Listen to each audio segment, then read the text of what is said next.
Élu de Dieu, bienvenue dans ce message spirituel. Je suis vraiment une fois de plus heureux que vous soyez parmi nous en ce moment. As-tu déjà observé une femme et perçu en elle une différence profonde? Pas dans son apparence physique, ni dans ses paroles, mais au plus profond de son être spirituel. Peut-être l'as-tu vu traverser des épreuves intenses sans emporter la moindre trace. Peut-être as-tu été témoin de la façon dont elle a supporté la trahison, le rejet, les cœurs brisés, et pourtant se relever comme si rien ne l'avait atteinte. Elle n'a pas simplement de la chance. Elle est marquée par le ciel, élue par Dieu. Ces femmes ne se contentent pas de survivre au combat. Elles sont nées pour les affronter. Elles n'en font pas étalage. Les marques qu'elles portent ne sont pas visibles aux yeux du monde. Mais dans le domaine spirituel, elles brillent comme des flammes. Ce ne sont pas des signes de prestige. Ce sont les indices d'une sélection divine. Ésaïe chapitre 43 verset 2 déclare « Quand tu traverseras les eaux, je serai avec toi, et les fleuves, ils ne te submergeront point. » Ce n'est pas seulement une promesse, c'est une prophétie sur la vie des femmes élues. Dans cette vidéo, nous ne nous contentons pas de raconter des histoires. Nous soulevons le voile. Nous explorons en profondeur le plan spirituel qui distingue ces femmes. Pourquoi sont-elles si souvent incomprises? Pourquoi affrontent-elles des luttes que les autres évitent? Pourquoi leurs larmes se transforment-elles en huile précieuse et leur silence renferme-t-il une sagesse profonde? Parce qu'elles n'ont jamais été appelées à se fondre dans la masse. Elles ont été mises à part. Et si quelque chose en toi vibre en ce moment, si ton esprit te murmure, c'est moi, alors ce message t'est destiné. Tu n'es pas brisé, tu n'es pas oublié. Tu as été choisi personnellement par l'Éternel Dieu, affiné dans le feu et investi d'une mission qui exige des cicatrices. Maintenant, alors que tu avances dans ce rôle divin, je t'invite à affirmer ta disponibilité et si votre esprit confirme cette parole, agissez. Aimez ce message maintenant. Abonnez-vous pour ne pas manquer la prochaine parole que le ciel révélera. Indiquez votre ville et votre nation dans les commentaires afin que les élus se lèvent à travers les nations. Écris tes vœux les plus sincères dans les commentaires et ajoute « Amen » suivi du nombre 99. Laisse ton énergie charger l'atmosphère d'une attente pleine de foi. C'est un moment d'alignement divin, un instant où ce que tu as murmuré aux étoiles te revient en vagues puissantes. Un seul désir, une seule graine d'espérance peut créer des ondes à travers les royaumes spirituels. Allons plus loin. Entrons ensemble dans le feu, car c'est là que commence la véritable transformation. Si ce que tu as entendu jusqu'à présent a éveillé quelque chose en toi, ce n'est pas une illusion. Cette vibration est sacrée. Cette agitation intérieure est une révélation. Tu es en train de te souvenir de qui tu es vraiment. Première marque, elle porte une cicatrice qui s'est transformée en épée. Il existe une force qui ne s'apprend pas dans les livres ni ne s'emprunte aux autres. Elle se forge. Elle naît dans le silence, dans la lutte, dans des périodes où le monde n'offre ni applaudissements, seulement de la souffrance. Une femme élue n'est pas modelée par les succès. Elle est sculptée par les épreuves. Elle est celle qui n'a pas seulement traversé le feu, elle en est devenue incombustible. Le monde voit son sourire et imagine une vie facile. Ce qu'il ne voit pas, ce sont les nuits où elle a pleuré jusqu'à l'épuisement, les trahisons qu'elle a enfouies, les rêves morts dans ses bras, les versions d'elle-même qu'elle a dû abandonner. Et pourtant, la voilà debout, non seulement intacte, mais embrassée. Ce n'est pas une résilience ordinaire, c'est une âme divine. Comme Paul l'écrit dans 2 Corinthiens chapitre 4 versets 8 jusqu'à 9. Nous sommes pressés de toutes parts, mais non réduits à l'extrémité, dans la détresse, mais non dans le désespoir, persécutés, mais non abandonnés, abattus, mais non perdus. La cicatrice qu'elle porte n'est pas une imperfection. C'est une forge, ce qui autrefois l'a déchirée lui donne aujourd'hui sa tranchante. Elle a transformé la douleur en autorité. Ce que l'ennemi voulait utiliser pour la faire taire est devenu la voix même de son témoignage. Et contrairement aux blessures qui s'infectent dans l'amertume, les siennes ont guéri dans un but précis. Son histoire n'est pas celle d'une simple survie. C'est une transformation sacrée. Pense à Ruth, qui a tout perdu. Son mari, son foyer, sa sécurité. Pourtant, elle a suivi Naomi vers l'inconnu. Elle s'est appuyée sur la vocation. Dans un champ qui ne lui appartenait pas, sous un ciel étranger, elle a été vue par Boaz. Mais surtout, elle a été vue par Dieu. et à travers elle est venue la lignée du Christ. Voilà ce que signifie porter cette première marque. Tu ne portes pas simplement tes cicatrices, tu les manies comme des armes. Tu n'avances pas seulement, tu tranches les ténèbres avec la sagesse que la souffrance t'a donnée. Tu ne racontes pas ton histoire pour susciter la pitié. Tu la partages parce qu'elle est devenue ton épée. Si tu as porté une douleur si lourde qu'elle a failli t'écraser, mais que tu te tiens aujourd'hui plus forte, plus sage, plus affûtée, alors tu portes cette marque cachée. La femme qui marche blessée tout en adorant est la guerrière la plus redoutable. Deuxième marque, elle vit avec un saint mécontentement. Élue de Dieu, écoute bien, car celle-ci n'est pas toujours évidente. Certaines femmes élues ne paraissent pas brisées. Au contraire, elles semblent tout avoir beauté, bénédiction, réussite. Et pourtant, au fond d'elles, il y a un malaise sacré qu'elles ne savent pas expliquer. Ce n'est ni de la confusion, ni de l'ingratitude, ni un manque de reconnaissance pour le présent. C'est un mécontentement divin. C'est cette douleur discrète qui surgit quand tu as dépassé ton espace actuel, même s'il semble encore béni. C'est le murmure dans ton esprit quand tout le monde te dit que tu devrais être comblé, mais que ton âme répond « Il y a plus ». Ce n'est pas de la rébellion, c'est une révélation. C'est l'agitation qui survient quand le ciel t'appelle plus haut. Pense à Néhémie. Il occupait un poste stable dans le palais perse. Sécurité, prestige, confort. Pourtant, quand il apprit que les murailles de Jérusalem étaient en ruine, quelque chose se brisa en lui. C'est ce que fait le mécontentement divin. Il te rend incapable de te satisfaire de l'ordinaire. Il te charge d'un fardeau pour des choses que les autres ignorent. Et ce fardeau devient ta vocation. Au regard Déborah, prophétesse, juge, leader à une époque où les femmes n'occupaient pas ce rôle. Elle aurait pu rester à l'ombre de son palmier à dispenser sa sagesse. Mais quand l'heure de la bataille arriva, elle ne se contenta pas de parler. Elle se leva, car le mécontentement divin ne te laisse pas t'installer dans le confort quand un royaume doit être défendu. Hébreux chapitre 11, verset 15 jusqu'à 16 nous dit « S'ils avaient pensé au pays d'où ils étaient sortis, ils auraient eu le temps d'y retourner. Mais en réalité, ils désiraient une patrie meilleure, c'est-à-dire une patrie céleste. Ce désir est un héritage sacré. C'est ce qui te pousse à avancer quand les autres s'installent. C'est ce qui te rend inconfortable dans le palais, car tu sais que le palais n'est pas ta finalité. C'est seulement une plateforme. Quand tu sens que tu ne trouves plus ta place, même dans des lieux que tu as autrefois supplié d'intégrer, ce n'est pas un signe que tu es perdu. C'est la confirmation que tu es guidé. Tu n'as pas été créé pour t'enraciner. Tu as été créé pour voler. Ce type de femme perçoit les changements de saison. Son esprit la démange quand l'heure de partir approche. Elle remarque quand la grâce se retire des anciennes missions, même si elle reste bonne. Au lieu de s'accrocher à ce qui s'estompe, elle écoute. Elle se prépare, elle répond à l'appel. Car les femmes élues ne sont pas programmées pour la complaisance. Elles sont animées par la destinée. Troisième marque, une sensibilité inexplicable à l'injustice et à la souffrance. Certaines femmes portent le poids du monde même quand elles essaient de ne pas le faire. Elles pleurent pour des choses que les autres ignorent. Elles entrent dans une pièce et perçoivent une tension spirituelle avant même qu'un mot soit prononcé. Elles se demandent souvent « Pourquoi est-ce que je ressens tout si intensément ?» Mais la vraie question est « Pourquoi le ciel te fait-il confiance à ce point ?» Tu n'es pas simplement émotive. Tu es investi d'une mission. Il y a en toi une tendresse divine qui n'est pas une faiblesse. C'est ton assignation. Tu es l'intercesseur du ciel. Tu es celle qui répond sur terre. L'Éternel Dieu t'a donné un cœur qui entend ce que les autres manquent et des larmes qui expriment ce que les mots ne peuvent pas. Jérémie était appelé le prophète pleureur. Il pleurait sur une nation qui refusait d'écouter. Il intercédait pour des gens qui le rejetaient. Pourtant, l'Éternel Dieu utilisa son cœur brisé pour transmettre une vérité inébranlable. Ces larmes n'étaient pas une distraction. Elles étaient une force prophétique. Romains chapitre 8 verset 26 dit « L'Esprit lui-même intercède par des soupirs inexprimables. » C'est ce que la femme élue comprend d'instinct. Ces larmes ne sont pas une défaite. Elles sont un langage spirituel. Quand elle pleure dans l'adoration, le ciel bouge. Quand elle gémit dans son intimité avec Dieu, les atmosphères changent.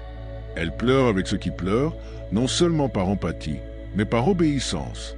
Elle détecte la lourdeur cachée chez les autres et intercède souvent pour des personnes qui ne connaîtront jamais son nom. Elle ressent des cœurs brisés qu'elle ne peut expliquer et prie pour des fardeaux dont elle ne recevra jamais de reconnaissance. Pourquoi? Parce qu'elle a été assignée au lieu caché. Oui, cette marque peut être épuisante. Il y a des moments où elle est submergée par des émotions qui ne lui appartiennent même pas. Mais ce n'est pas de l'instabilité émotionnelle. C'est une sensibilité spirituelle.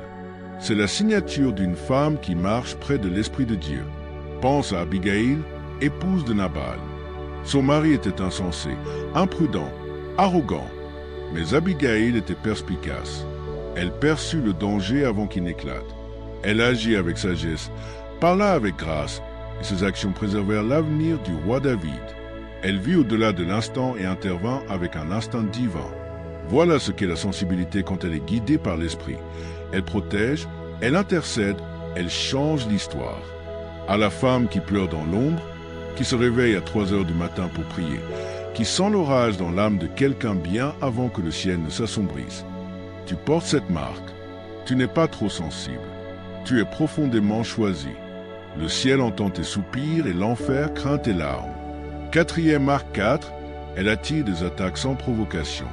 Élue de Dieu, à grande vocation, grand conflit. La femme élue n'est pas placée dans un jardin. Elle est projetée sur un champ de bataille. Et souvent, la guerre commence bien avant que sa mission soit visible. Avant la couronne vient la confrontation. Avant que l'huile coule vient l'écrasement. Si tu as déjà fait face à une opposition venue de nulle part, un rejet sans raison, des calomnies sans fondement, une guerre spirituelle sans avertissement, tu n'es pas maudite, tu es confirmée. La vérité, c'est que tu menaces l'enfer simplement en existant dans ta vocation. Ton « oui » à l'Éternel Dieu résonne comme un tonnerre dans le monde spirituel. Plus ta lumière grandit, plus elle attire la résistance. Non parce que tu as mal agi, mais parce que tu portes quelque chose de juste. Éphésiens chapitre 6 verset 12 nous rappelle, car nous n'avons pas à lutter contre la chair et le sang, mais contre les dominations, contre les autorités, contre les princes de ce monde de ténèbres. Cette trahison n'était pas seulement personnelle, elle était prophétique. Cette attaque n'a pas seulement blessé, elle a signalé ton importance. Pense à Jéhozéba, une femme souvent oubliée mais divinement positionnée.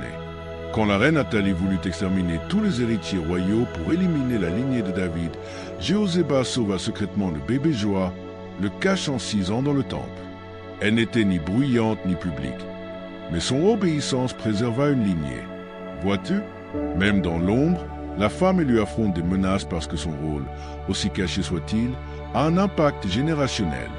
Et puis il y a la douleur d'être incomprise. L'isolement quand les gens parlent contre toi sans motif. Mais souviens-toi de ce que Jésus dit dans Luc chapitre 6 verset 22. « Heureux êtes-vous lorsque les hommes vous haïssent, vous excluent, vous insultent et rejettent votre nom comme infâme à cause du Fils de l'homme. » Tu n'es pas puni, tu es purifié. Ta réaction face à la pression fait partie de la préparation. Même avant de prononcer son premier sermon, Jésus fut tenté dans le désert, attaqué non à cause d'un échec, mais à cause de son avenir. L'ennemi ne vise pas les stériles. Il cible les fructueux. Quand la guerre s'intensifie, ne recule pas. Ne t'excuse pas du feu qui brûle en toi. Ne dilue pas ton onction pour mettre les autres à l'aise. Tu n'as pas été créé pour te fondre dans le décor. Tu es né pour percer. Si des flèches volent vers toi, c'est que ta présence repousse les ténèbres. Si les attaques sont sans motif, c'est que l'ennemi voit ce qui est en toi. Il a peur de ce que tu deviens. La pression que tu ressens n'est pas une punition. C'est le signe que l'huile va bientôt couler. 5e marque, le schéma de l'incompréhension et de l'isolement. Élu de Dieu, il y a une douleur particulière à être entouré tout en restant invisible. À être présente mais non vue, entendue mais non comprise. La femme élue connaît bien cette souffrance, non parce qu'elle manque de clarté dans son esprit, mais parce que sa vocation est hors du commun. Elle ne parle pas comme les autres, n'avance pas comme les autres, ne s'arrête pas là où les autres s'installent. Elle est donc souvent mal interprétée. Ses limites sont prises pour de la distance, son discernement pour du jugement, sa paix pour de l'orgueil. Elle traverse des salles pleines de gens en ayant l'impression de n'avoir sa place nulle part. Mais ce qui ressemble à du rejet est souvent une redirection. Ce qui semble être un exil est souvent une élévation déguisée. Même Jésus, le Fils de Dieu lui-même, se retirait souvent dans des lieux solitaires. Luc chapitre 5 verset 16 nous dit « Mais lui se retirait dans les déserts et priait. » Il ne fuyait pas les gens, il se réalignait avec le Père. Si le Sauveur lui-même avait besoin de solitude pour rester en phase avec sa mission, combien plus nous? Les femmes élues ne sont pas isolées parce qu'elles sont indignes. Elles le sont parce qu'elles sont en incubation. Elles ne sont pas punies. Elles sont préparées. Pense à Agar errant dans le désert, chassée par ceux qu'elle avait servi. Seule, le cœur brisé, portant un enfant et un fardeau trop lourd. Et pourtant, dans ce désert, l'Éternel Dieu se révéla à elle comme El-Roi, le Dieu qui me voit. Genèse chapitre 16 verset 13. C'est dans son isolement qu'elle reçut sa révélation. Pense à Élie tremblant dans une grotte, épuisé par le poids de sa vocation. Il s'attendait à ce que l'Éternel Dieu se manifeste dans le vent, le feu ou le tremblement de terre. Mais le Seigneur vint dans un murmure. 1 Roi chapitre 19 verset 11 jusqu'à 12. Car l'intimité avec l'Éternel Dieu se produit souvent dans l'obscurité, non sous les applaudissements, mais dans le silence. Et puis il y a David, loin mais ignoré, appelé mais caché, laissé dans les champs pendant que les autres festoyaient. Mais c'est dans ces lieux solitaires, en gardant les brebis, qu'il apprit à adorer, à combattre et à marcher avec l'Éternel Dieu. Son isolement n'était pas l'absence de vocation. C'était le lieu de sa naissance. L'Éternel Dieu cache souvent ce qu'il guérit. Il dissimule ce qu'il cultive. Tu peux te sentir oublié, mais tu es en train d'être formé. Ce refus d'emploi, ce silence après avoir ouvert ton cœur, ce groupe d'amis qui s'est éloigné peu à peu, tout cela ressemble à une perte. Mais le ciel te dit, je fais de la place, je te retire du bruit, non pour te blesser, mais pour œuvrer en toi. Ésaïe chapitre 30 verset 15 déclare, c'est dans le calme et la confiance que sera votre force. Le silence est sacré, la solitude est fortifiante. Le désert est l'endroit où Dieu parle le plus fort, non parce qu'il élaie la voix, mais parce que tout le reste se tait. Si tu traverses une saison où personne ne semble te comprendre, où tu ne trouves plus ta place, où ta voix te revient comme un écho sans réponse, sache ceci, tu n'es pas abandonné, tu es mis à part. L'Éternel Dieu accomplit une œuvre profonde dans les lieux cachés, et quand il te fera sortir, tu ne seras plus la même. Tu émergeras non blessé mais armé, non amer mais meilleur, non ignoré mais surpréparé. 6e Marc 6. Elle grandit dans l'obscurité. Élue de Dieu, nous arrivons maintenant à une marque si discrète, si secrète, que même la femme qui la porte peut ne pas s'en rendre compte. Elle grandit dans le noir. Il y a des femmes en ce moment qui travaillent dans le silence. Mères, soignantes, visionnaires, responsables de ministères, servant, se sacrifiant, semant et se demandant, est-ce que tout cela a un sens? Tu te sens ignoré, invisible, oublié dans l'ombre pendant que d'autres brillent sous les projecteurs. Mais écoute cette vérité, tu n'as pas été enterré, tu as été planté. Il y a une différence sacrée. Ce qui est enterré est oublié. Ce qui est planté est destiné à surgir. Ésaïe chapitre 45 verset 3 nous donne cette assurance divine. Je te donnerai des trésors cachés dans les ténèbres, des richesses secrètes.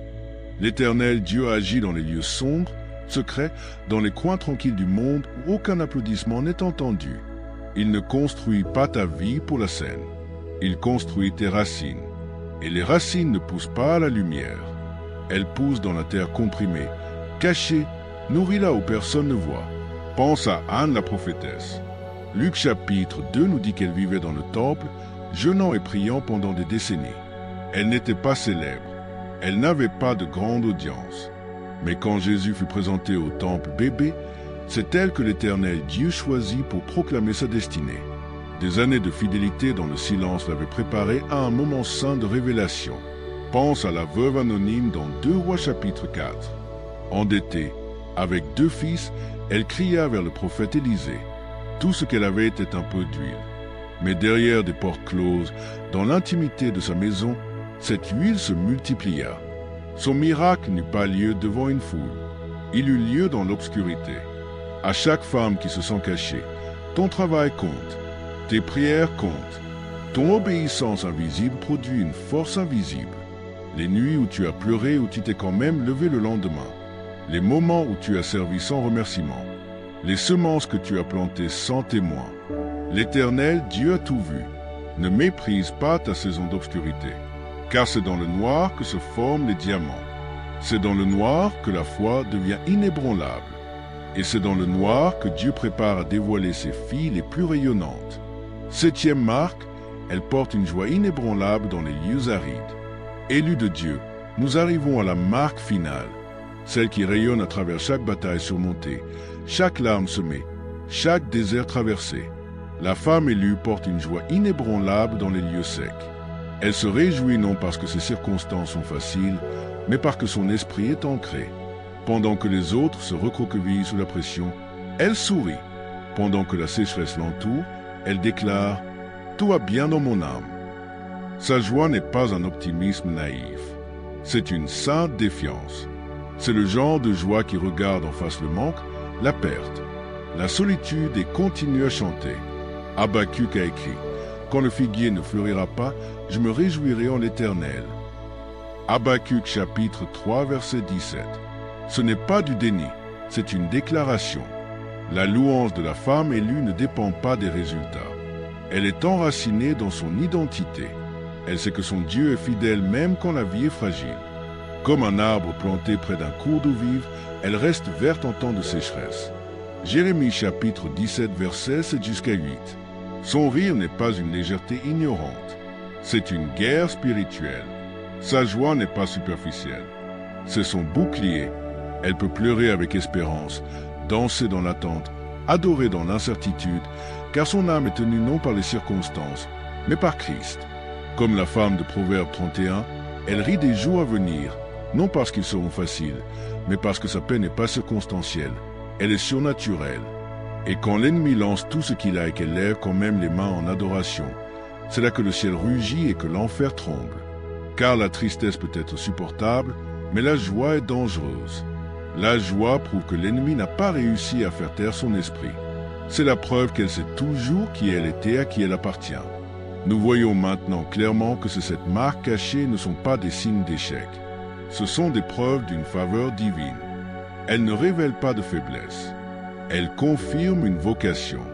Ces marques, tes cicatrices, ta solitude, tes fardeaux, tes percées, ton désir incessant, ta force silencieuse, ta joie farouche sont les empreintes digitales de l'Éternel Dieu. Elles sont la validation du ciel, non l'applaudissement des hommes. Tu as été formé dans le feu, affiné dans l'ombre, préparé pour une mission. Comme Paul l'écrit dans 2 Timothée chapitre 2 verset 21, celui qui se purifie sera un vase d'honneur, sanctifié, utile au maître, préparé pour toute bonne œuvre. Si ces marques ont touché quelque chose en toi, si tu t'es reconnu dans chacune, alors ce n'est pas seulement une révélation, c'est une invitation. Ne passe pas trop vite sur ce moment. Laisse-le pénétrer ton esprit, car savoir que tu es choisi n'est que le début. Vivre en femme choisie, c'est là que la transformation se déploie. Il ne s'agit pas seulement de reconnaître les marques, il s'agit d'y répondre avec intention. Commence par créer des espaces de silence. Pas seulement quand tu es épuisé, mais quand ton âme a besoin d'alignement. Commence chaque jour non par défiler les écrans, mais par chercher Dieu. Ouvre la parole, même pour quelques versets, et demande-lui de parler à ta saison. Note dans un journal les schémas que tu remarques, les batailles que tu as traversées, les lieux où tu as grandi dans l'ombre. Sois attentive aux endroits où tu ressens ce mécontentement divin et demande à l'Éternel, Dieu non seulement des portes ouvertes, mais le courage de les franchir. Parle la vie dans ta maison, dans tes relations, devant ton miroir. Pratique la joie comme une résistance. Souris à l'ordinaire. Célèbre les petites victoires. Chante même quand tu n'en as pas envie. Sème dans la vie des autres même quand personne ne s'aime en toi. Dis non quand il faut protéger ta paix. Pardonne encore. Prie encore. Repose-toi sans culpabilité. Jeûne de la comparaison. Bénis ceux qui t'ont mal comprise. Aime sans attendre de reconnaissance. Ce ne sont pas de simples habitudes. Ce sont des pratiques saintes. Voilà ce que signifie porter les marques avec intention. Revêtir ta vocation non comme un poids, mais comme un partenariat avec l'Éternel Dieu. Tu n'attends pas d'être utilisé. Tu es déjà en train d'être façonné, même maintenant, dans l'invisible. Les marques sur ta vie ne sont pas seulement la preuve d'où tu viens. Elles sont la direction vers où tu vas. Marche dedans. Vis-le.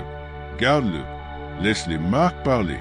Si tu as traversé la douleur et continues à servir, si tu as été rejetée mais restée aimante, si tu as été incomprise mais continué à obéir, si tu as pleuré en privé mais loué en public, tu portes les marques. Tu n'es pas ordinaire.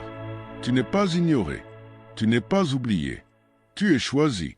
Et même si le monde ne voit jamais les marques que tu portes, le ciel les connaît toutes. Tu es le genre de femme que l'enfer craint et que le ciel fait confiance. Tes cicatrices ne sont pas une honte. Elles sont la preuve que tu as tenu bon, que tu as été investi de plus, que tu n'as pas seulement survécu. Tu as été façonné. Ton malaise n'est pas la preuve que tu es brisé. C'est la preuve que l'Éternel Dieu continue à construire. Tu es marqué. Tu es puissante. Tu es choisi. Comme au début, nous l'avons vu se relever du feu sans trace de fumée. Maintenant, nous voyons clairement. Elle n'a jamais simplement survécu. Elle a toujours été mise à part. Si ces paroles ont résonné profondément dans ton esprit, alors ce moment est pour toi. Entrons dans un temps de prière, un espace sacré où nous invitons l'Esprit Saint à sceller ce message dans nos cœurs et à fortifier chaque femme portant les marques d'une vocation divine. Père Céleste, nous venons devant toi le cœur ouvert, humble devant le poids et la merveille d'être choisi. Merci de voir chaque femme qui regarde cette vidéo, non comme le monde la voit, mais comme toi, marquée, puissante, mise à part. Seigneur, pour la femme qui porte des cicatrices de batailles inconnues, rappelle-lui aujourd'hui que ces blessures n'ont pas été vaines. Elles ont été transformées en armes. Souviens-lui que tu es proche des cœurs brisés et que tu penses chaque plaie. Psaume chapitre 147, verset 3. Pour la femme qui lutte avec ce mécontentement divin, ravive son esprit pour qu'elle te fasse encore plus confiance. Rappelle-lui qu'elle n'est pas perdue, elle est guidée. Ouvre ses yeux pour qu'elle voie que son inconfort est le signe qu'elle grandit au-delà de son environnement, appelée à marcher dans quelque chose de plus élevé. À la femme qui ressent tout trop profondément, nous proclamons la paix. Tu lui as confié un cœur qui reflète le ciel. Que ses larmes deviennent des prières et sa sensibilité une force. Qu'elle sache qu'elle n'est pas faible, elle est un vase de compassion et de discernement spirituel. Père, pour chaque femme attaquée, incomprise ou isolée, sois son défenseur, couvre-la de ton armure. Rappelle-lui qu'aucune arme forgée contre elle ne prospérera. Ésaïe chapitre 54 verset 17. Murmure à son esprit que le rejet est une redirection et l'isolement une incubation. Et à celle qui grandit dans l'obscurité, rappelle-lui qu'elle n'a pas été enterrée. Elle a été plantée, et que même dans l'ombre tu cultives ses racines pour un fruit abondant un jour. Éternel Dieu, nous te remercions pour cette joie inébranlable. Cette joie qui défie le monde mais ancre son âme. Apprends-lui à rire des jours à venir, non parce qu'ils seront faciles, mais parce qu'elle marche avec celui qui tient l'avenir. Nous déclarons aujourd'hui que chaque femme qui écoute n'est pas oubliée. Elle est choisie, elle est marquée, elle est puissante en toi. Au nom de Jésus, celui qui nous appelle par notre nom, nous prions. Amen. Merci d'être resté avec moi jusqu'à cette parole puissante et ces prières. Si ce message a touché ton esprit, fais-le savoir. Écris « Amen » dans les commentaires comme une déclaration de foi. Et n'oublie pas de t'abonner pour ne jamais manquer une parole destinée à fortifier ta marche. À la prochaine. Reste enraciné, reste prête et n'oublie jamais, tu es choisi.